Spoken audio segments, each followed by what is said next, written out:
Welcome to Opera San Jose Talks. This is Larry Hancock, General Director of Opera San Jose. Today I have with me Elena Galván, who is singing Lisette, and Mason Gates, who is singing her lover Prunier in Puccini's La Rondine. Welcome to both of you. Thank you. Thank you. Now let's get you introduced to whoever might be listening to this. Mom, hope you're listening. So why don't we start with you, Elena, since Sure. you're brand new to us. Yes. Mason is already known quantity to some degree. So I see that you worked at Florida Grand Opera. I did. For 2 seasons, I was there as a young artist. And what did you sing there? So first season I started out, we did The Passenger by Weinberg, and I did Yvette in that, which is a new piece. It was very intense about the Holocaust and very intense, but a wonderful piece. Then did Norina and Don Pasquale there. Then the second season I did Frasquita and Carmen and Oscar in Un ballo in maschera. Do you know Brian Myers? Yes, I love him. He was a real buddy of mine there. Mason shot him. I did. Oh man, in Silent Night. Yes. Shot him good. There you go. Shot him dead. There was one performance in Silent Night. Yeah. Normally when, what's his name? The character? My character or his? No, his. Oh, great. You just made me blank on it. Thank you. Ponchel. Ponchel. Oh. Normally, Ponchel was crawling on his belly on the stage to get pretty much center stage and stood up with his back to the audience. Oh. Because we don't find out who was shot until the alarm clock goes off. Oh. Well, at one performance, he stood up facing the audience. And when he turned around and Mason is holding a gun in his face, rifle, a lady screamed, "No!" Really? In the middle of the hall. A lady just screamed. Brian. So it worked so well. Yes. And I told Brian, no, you want Ponchel. He said, but I've learned Audebert. But you want Ponchel. I'm sure he was so sweet. Watch the opera. Yeah. Yep. Watch the opera. There were 2 roles I cared most about. His, Mason's, and Brian's. I knew who I wanted in those 2 roles. Yeah. And it worked. And I think he started learning that while we were still in Florida together. Uh-huh. Yeah. That would make sense because he was hoping to do a different one. So Mason, you've been Yes. with us. This is your first season as a member of the resident company. It is. How delightful is that? It's been great. We're so happy. You're so happy. I am very happy. Okay. And what have you sung with us before? My very first time with you was about 10 years ago, actually, as a chorus member of Flying Dutchman when I was 16. Really? Yeah, I just won a competition in a local classical voice competition, and I was riding that high. And I wrote, whoever the artistic director was here at the time, and said, "Hey, Irene. And do you have anything for someone who's a little more advanced but still in high school?" And she said, "Hey, come sing for us for Flying Dutchman. We need men in the chorus." Oh That my was gosh, how 2005. Yeah. So I sang for that, and then I sang in the next season's chorus too, for Bohème and Giovanni. But then I went away to school. Lots of things happened. Came back, and I did Marriage of Figaro with you, and then last year I did Silent Night.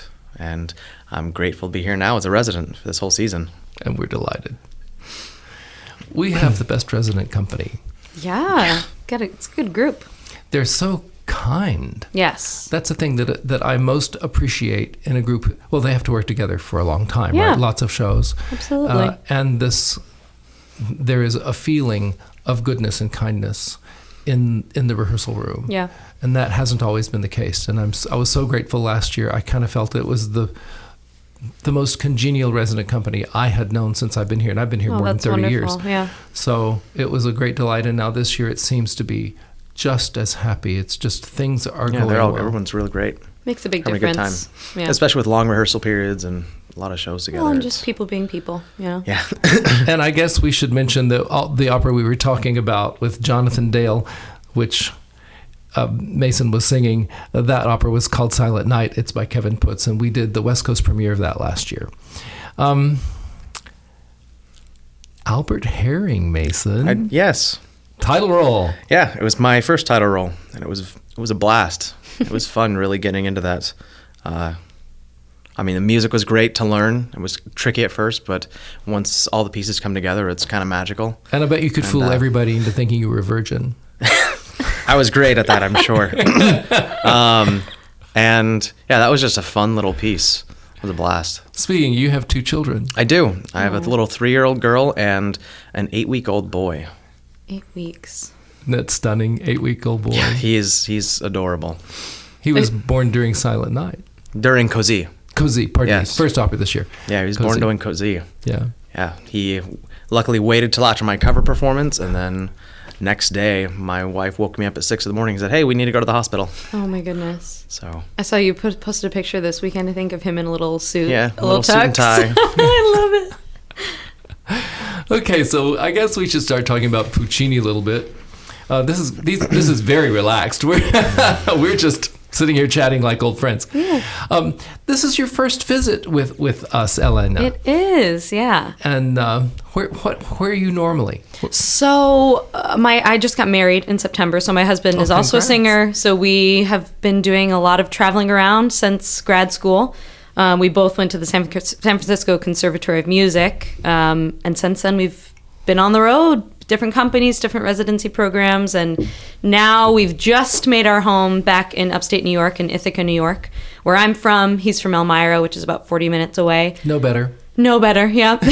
Just as cold in Elmira. Exactly. There's too much ice. I'm very glad I'm here until late November, missing a little bit of the cold weather. But yeah, we just settled back there to be close to family, close to New York City for auditions, and Sure, brilliant. yeah, seeing how it's going. So it's I think exciting. it's really important to be close to family. Yes. For singers, it's just if you can be close to somebody's parents. Yeah, absolutely. I think that really matters. Trying to raise kids in a trunk, that's Not so good.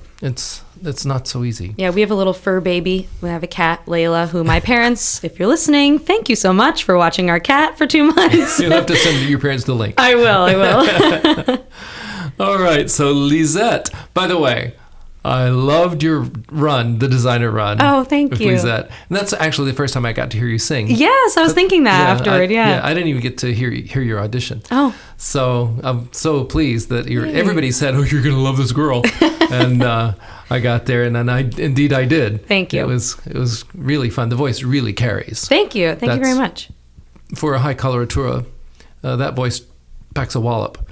So you're not going to have any trouble mixing in with the cast. Oh, because yeah. you're surrounded by pretty good sized voices. Yeah, absolutely. And that can be tough for a Lisette. Yeah, it's I've true. seen it. We often have had to pair Lisette and Prunier with being careful that they were both light voices, but you're both interesting. big voices. Yeah, luckily. So, It's been very easy to blend.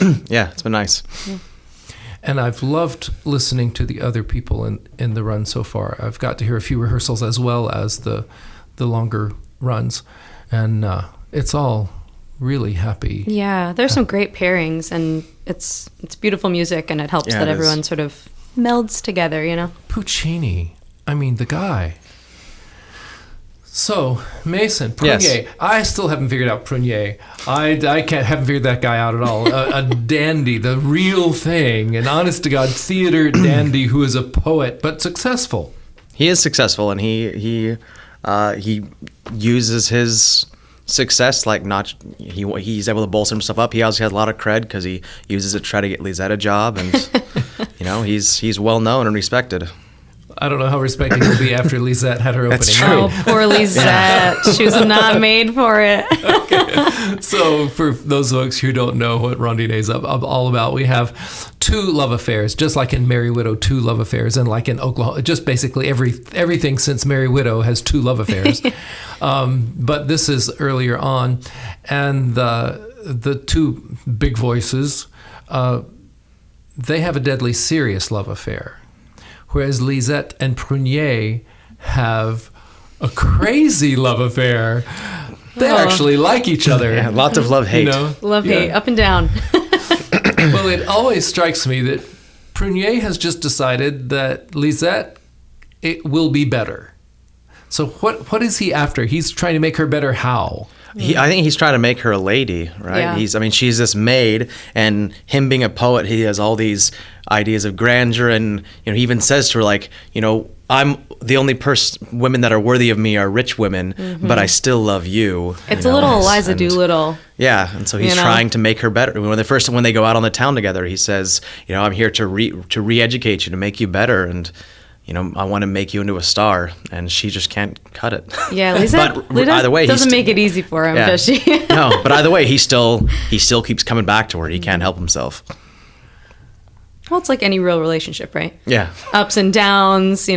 If one person has an agenda, that's usually not going to work out. Yeah. That is the trick in relationships. If somebody has an agenda, those are always Burton and Taylor. They just don't fly easily. Yeah. Those relationships.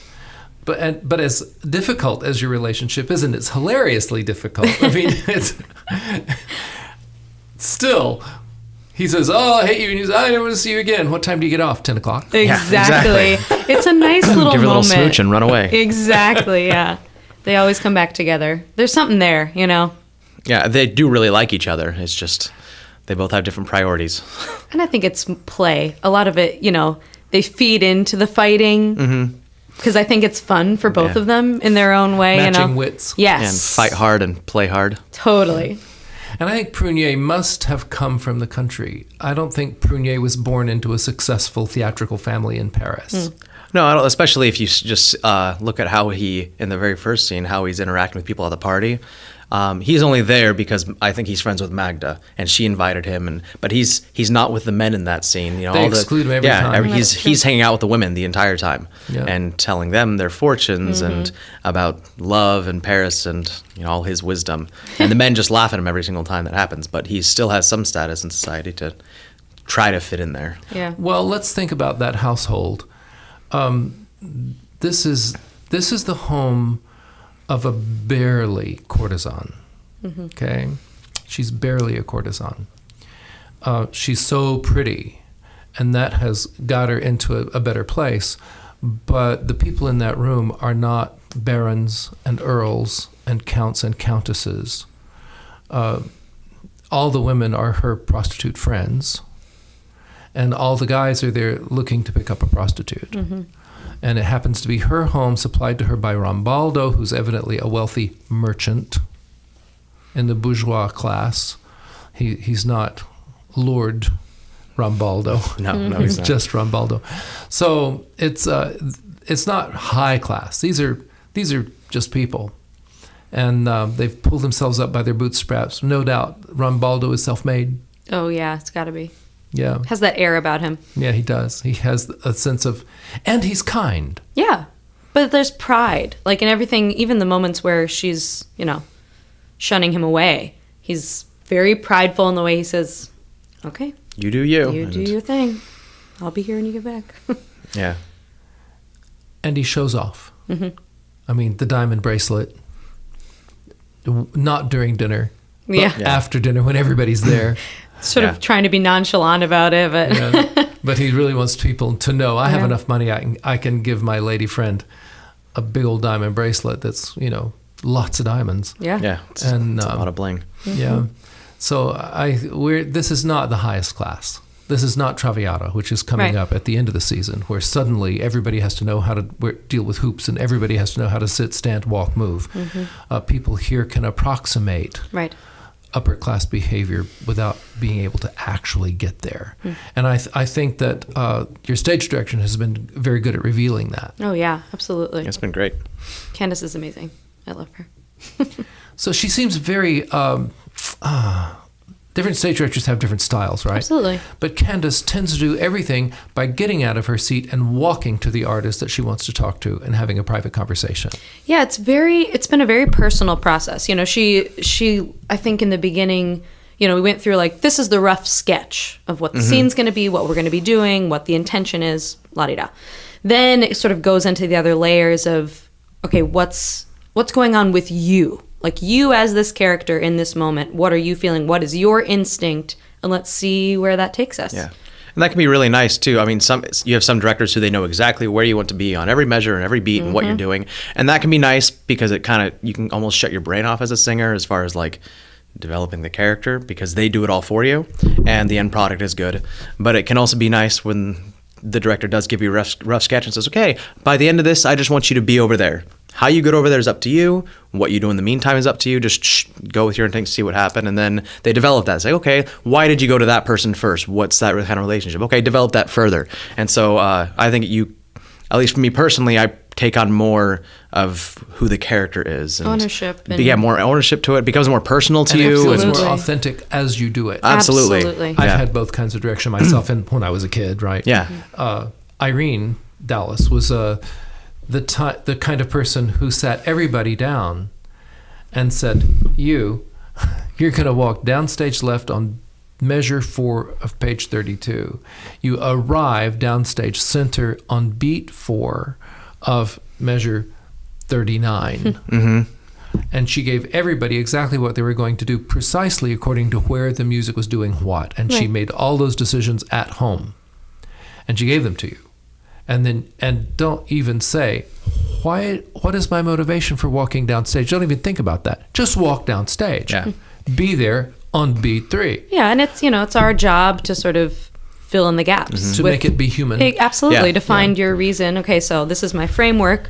Yeah. Why am I doing that? And make honestly, it there's real, a lot of there's a lot of merit to, especially with young singers, that sort of training. I had that in my undergrad, and at first it was really, really tedious to me. But then when I got out, like in grad school and later on, I was really grateful for it because I knew how to move to the music. I knew how to just walk across the stage because I had that meticulous, like, no, you need to walk on this beat. You can't walk on this beat. No, you need to walk this way so you're not crossing yourself and so you can still be singing out. Because there's a lot of young singers who don't get that sort of training. They're just told, like, what do you just need to feel it, or just, and so but they don't know how to. They might be feeling sad, but they don't know how to show that they're feeling sad. Everybody is getting all their stage experience by watching screens. Mm-hmm. And cameras don't care when you cross, which foot you lead off on, what hand you're using to reach to your partner. The camera doesn't care because there are 6 cameras, and one of them is on your left eyeball, and the other one's on your right shoulder, and another one's on, and they cut it all up and they make the performance. All you have to do is look right. And on stage, it's a different world. Absolutely, yeah. Not you the have same to at have all. good people guiding you when you're young on stagecraft. In my undergrad, I worked with Brian Damaris, who's now in Arizona teaching at a university, but he and David Lefkowitz, they were our 2 directors in undergrad, and they were so great in directing us so specifically outside of any sort of rep. So you'd go in and say, like, how do you show, exactly what Mason was saying, how do you show this emotion to an audience that's, how many ever feet away from you, and you have to be able to be seen by everybody in the audience. So they talked about this rabbit out of the hat thing.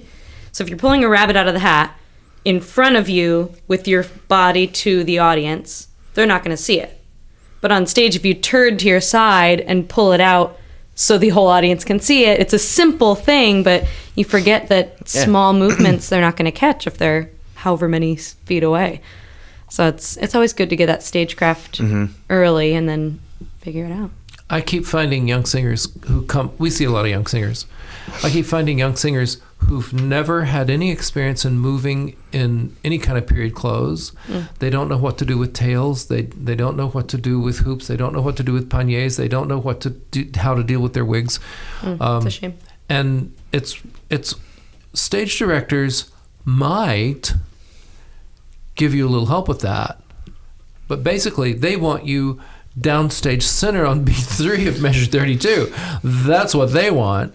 And so they're going to spend their time doing that. And if you cross on the wrong foot or cover your face while reaching to your lover, so nobody has a clue what you're doing. Irene gave me my one and only ever note, because I'd had a fair amount of acting before I got to grad school. And she walked up and she says, we had been in rehearsals. This is at University Opera Workshop, right? Oh. So we'd been in rehearsal the night before, and my friends were all gathered around me saying, oh, you made me cry last night. Oh, yeah, you had sobs in your tone. Oh, it was just one. And Irene was walking by, and I was her graduate assistant, right? So I'm standing at the door waiting for her to arrive. And she put her key in the door and went to turn, and she stopped, and she looked at me. She said, Larry, why, as Leon, are you staring at your feet? I said, well, Miss Dallas, he's very upset. He's heartbroken. He doesn't know that he has a future here at all, and I guess it's just instinct. She said, don't trust your instincts. You haven't any. Oh, ouch. Open the door and went inside. There it is. And I was just like, what in the world? And it took me most of the afternoon before I figured out, well, why are you staring at your shoes? So I stood there and I looked at my shoes and I said, you idiot, you haven't any instincts. There's no camera between your feet aimed at your face. You're acting for a camera that doesn't exist. The audience is up there. And she never had to give me another note. That was the only note she ever had to give me. So, and she was, that's her up on the wall right there. Oh my gosh, that's a great picture. Yeah, she's giving notes. Very enthusiastically, it looks like. Irene was a famous Lady Macbeth, and a Kundry, and Kostelnichka, and she used to say, if I went on stage with you to kill somebody or see to it that they got killed. So, funny. Terrific woman, a wonderful influence. Brutal, absolutely brutal. But man, you remembered. Yeah, some of the best are. Yeah, when she told you what to do, you thought it through and you remembered it, and you did it the next time you walked in the room, and then you could take it with you forever. Yeah, because it's indelible. What do you like most about? Mason, let's start with you. Mm-hmm. What do you like most to sing as Prunier? As Prunier?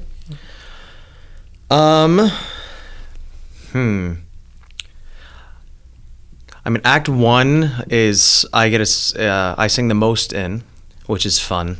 And I get to sing the aria, right? I get to sing, Che bel sogno. And I mean, it's a beautiful little thing.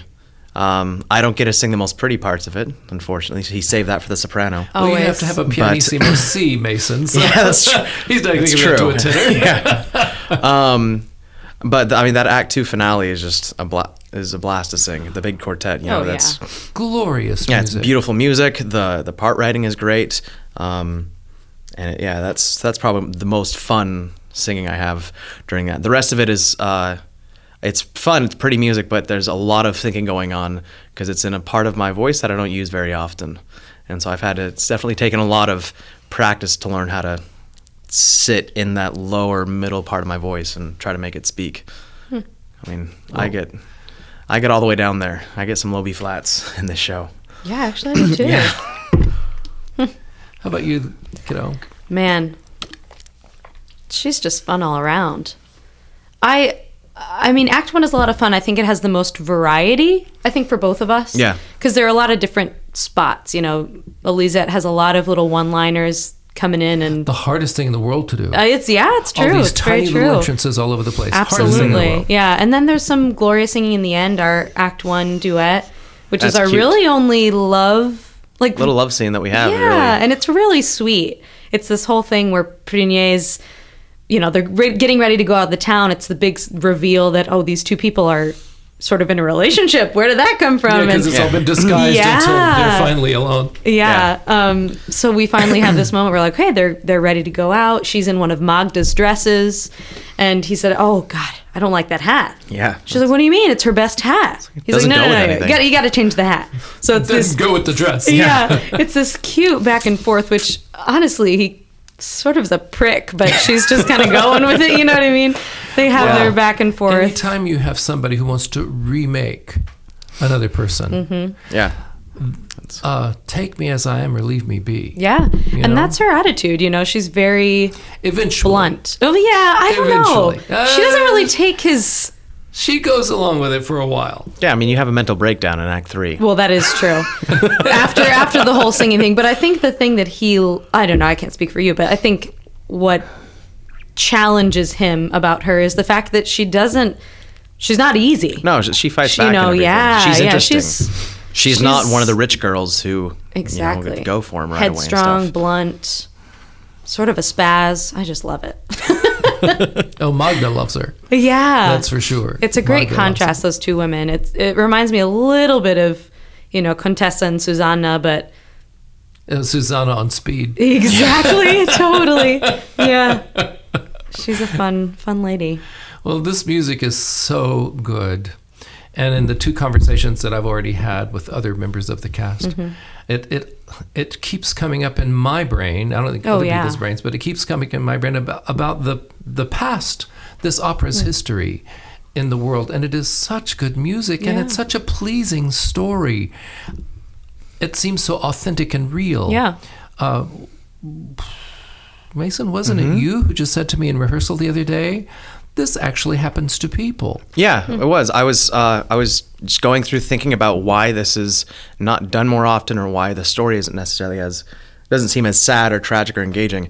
And I think it's because nobody dies. Yeah, it's true. When Mimi dies at the end of La Boheme, that's a very blatant, oh, this is sad. When they give this, Rodolfo gets the beautiful Mimi, it's the heartbreaking minor music. And that's tragic, right? But this is more of, it's like, this is a tragedy of human character. The sadness comes because Magda's views of herself and how, she's not forced to do anything. It's her own character flaws that cause her own sadness. Well, I think it's her own virtue that causes her sadness. I think it is her love for him. Yeah, it's more focused, I think you're absolutely right, on in-depth, complicated emotions and decisions and what leads you to, really decide to go for something. And there's real struggle for Magda when she falls in love with him for real in Act 2.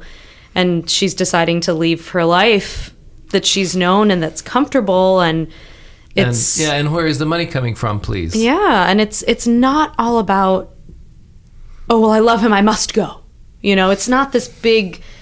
No, it's not a big thing like that. Different. It's much more smaller. Yeah. I love the way it works at the end of the act when he has gone out and now she's left, and it's basically an empty stage. They're sweeping up. They're going to put the chairs on the tables, and she's just stuck there. And she thinks he's left her. Is he coming back or not? Yeah. Candace has done so well, I think, with that setup of that relationship and really displaying how it is an internal struggle for each of them in their own way. And exactly in that moment, she's just standing there saying, what did I do? And I've already left this guy. I've told him I'm not coming back, and here I am. And you see that in those moments. It's beautiful. Puccini's music is so revealing. Oh, my goodness. Yeah. Yeah. I can see why he daunted everyone after him. Nobody wrote like him for opera. Film industry. They copied him. Because he's the guy that introduced what we call cartoon music today. Pardon me. Physical gestures on stage are underscored in the orchestra. Interesting. Yeah. And if you're going to go against what Puccini decided to have done at a particular time, you lose. Because there's more than 40 of them in the pit. Okay. Yeah. Well, and he wrote music to help enhance the scene and the emotion of the scene that he wanted going on, right? Not necessarily just, oh, here's pretty music for you to sing. Yeah. It was, I want this music is to help. It's all committed. It's sad. This music's going to help you feel more sad. Yeah, he gives it to you. It's really, it's nice. It's comforting. Yeah. Kind of lets you get in his mind a little bit, It's Whereas Mozart leaves you to decide. Yes. Yeah. Which I also love. Yeah. I mean, I love Mozart. I think Mozart, he does a decent job of giving you musical gestures, things that you can follow. But as far as emotion goes, it's sometimes there's not, he doesn't write sadness into his music quite as much, right? I think even Cozy or something like that. Or yeah, he was also writing for specific singers in some cases. So I think he sort of not knew what he was going to get, but he was able to sort of tailor his music to who that person was that was singing and then let it evolve. He also wrote in an era that didn't have use for sadness. Right. Yeah. Yeah. If you were at Versailles and you got news that your child died, you got up, you put your wig on, you got into your paniers, and you went out and smiled all day. And if other people found out that you had lost your child, they wouldn't refer to it. They might make a tiny passing gesture to let you know.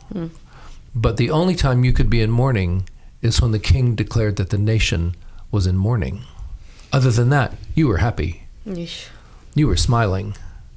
And it was a whole period in which sorrow and sadness were not put up with. I mean, Pompadour lost a child, and she was allowed, I think, 3 days to stay in her room. But then she had to be out, and that's the next king up. Public persona, yeah.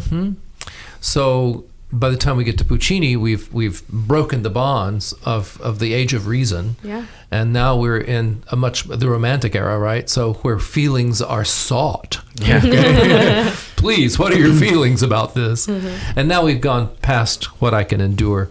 I mean, listening to the radio, somebody has lost their child in an earthquake, and somebody sticks a microphone in their face and says, "How did that make you feel?" And we don't push their face through glass, Get away from that poor woman. Right. So we've really gone to a far extreme about how you feel. Some things are private. Well, that has nothing to do with this show. Yeah, we get to see it all in this one. So you're about to go into the theater. We are. Exciting. Very excited. I haven't seen the setup yet. I'm the damn set designer, but I haven't even seen I've seen the pictures. setup. The pictures look pretty. Yeah. So Looks like it's going to be exciting. very grand. Yeah. I'm pumped. I've seen one show in the California theater, but I've never been like backstage, and excited to get the scope. It's very nice. Yeah. We've been in there since 2004. Oh. So it's not spanking new anymore. But the thing that I love about it is the size of the hall and the acoustics. Yeah. The size of the pit balances with the room. Absolutely. So we don't want really to overfill that pit because it's too much out in the room. So you're kind of protected from having too many trombones competing with you. Even though, Mason, you're going to meet some in Flying Dutchman because you're singing the steersman. We didn't talk about that. Well, luckily for the steersman, though, his music's pretty underscored. There's not a whole lot of underscoring going on. When he sings, it's silent. That's why they often play him asleep. Yeah, well, he does sleep. I get to sing a beautiful aria, then I take a fat nap for about 20 minutes on stage. You do that in this show, don't you? What's next for you, Elena? Well, I just actually got back from doing a quick concert gig with this company called Out of the Box Opera in Minneapolis. I've heard of them, yeah. So beyond fun. A very unique experience. It was called Opera Diva Cage Match, where we sang in a boxing ring in Minneapolis. They set it up, and in full gowns, we did a little like fake voice competition for celebrity judges who are all from Minneapolis, and it was a hoot. It was really unique, really fun, and surprisingly fun to sing in a boxing ring. Yeah, we got to ham it up a little bit. It was very cool. We have boxing gyms here where you guys train. Yeah. But I've never been in one. That sounds like a fun idea. It was, and our pre-show was two real boxers actually sparring. So it was fun as the audience was coming in, and then the six sopranos got in the ring and sang, and it was a hoot. It was really fun. A singing competition. I love it. Yeah. Full gowns getting in through those ropes was an experience for sure, but I think I handled it okay. Yeah, no hoops. Don't wear hoops. No hoops. What a fun idea. Yeah. I love it. Well, I'm sitting here thinking we've covered a lot of territory. Anything that you'd like to bring up yourselves? Anything that's on your mind about this show that you haven't had a chance to say? I don't know. I mean, I wasn't very familiar with the show before getting the call to come do it, and I'm so glad. It's such a charming, unique Puccini piece. I'm sad it's not done more, so I'm really glad that we have the opportunity to do it. Well, we've only done it the one time in our past, and I thought it's the only time we've ever had an encore. Really? Yeah, Act 2, the big Quartet. chorus, we couldn't move forward. We had to finish the act, but the audience would not stop applauding. Wow. They simply wouldn't stop. They just kept up like 5 minutes. They just kept up, and we thought, no. So the conductor just said, go back. He just indicated with his hands, go back. Amazing. And of course, there's a rehearsal number for the orchestra, and all the singers are going, back where? All right, we have goals. Yeah. So when they heard their music, then they all scurried around and got where they belonged to sing that last bit. Funny. So it is just something. Well, I guess it's obviously Andrew Lloyd Webber stole it. Yes. Yeah, he did. And he paid a lot of money for that, as Interesting. I understand. The Puccini estate charged him. Really? Did they? For plagiarism. Yes, they took him to court. Absolutely. He had to pay for that. That's funny. I didn't know that. Well, yeah, it was still under copyright. You can't just take somebody's copyrighted material and present it as your own. Oh my goodness. So, which he thought he was, because who ever heard of La Rondine? Yeah. He obviously didn't know that the Puccini family was still alive, and Yeah, they had. really? Oh my goodness. So, and it's just really wonderful music. It is. It's beautiful. So- I think audiences are going to like it. It's really I think it's an intimate evening, right? Yeah, it is. It's not terribly long, so you're not gonna feel like you're sitting through Rheingold or something.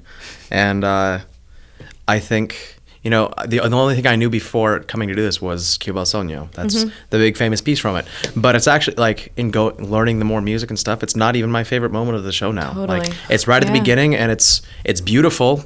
But it is almost kind of passing. Like some of the motifs that he brings in Act 3 during their final duet Oh, are beautiful. yes. They're heart-wrenching. Oh man, that last scene. Yeah, it's amazing. And the whole Act 2 chorus, that melody is just, that permeates throughout the rest of the show. That's Yeah, it's- more haunting to me and more familiar, more catchy of a tune than Q Bel Sogno is. Well, and I keep thinking that music is their love. That when they realize they're in love with each other, that's the music. Yeah. And it's also wonderful to see Lisette and Prunier also in love in that moment. So we Yeah. have both couples on stage down front, both of them truly in love, and the whole chorus singing, "Yeah, and love is grand." Yeah, it's a really powerful moment. I like It is. Yeah. It's true. It's one of the only moments where Prunier and Lisette actually have I think, a real moment. Everything else is always, there's some sort of play going on. Yeah. But it's about very 2 true. minutes of authentic feelings. And then it's back to the fighting. Yeah. Well, thank you both for coming in and spending some time. So glad that you're with us, and I'm so glad you're singing these roles because they're just right for both of you. Thank Thank you. It's been a blast. Yeah. We've had really good luck with casting this year and last year, and I think this is going to be another one that just works well. I think so. Thank you for Okay. having us. Thank you. Great pleasure. Bye-bye.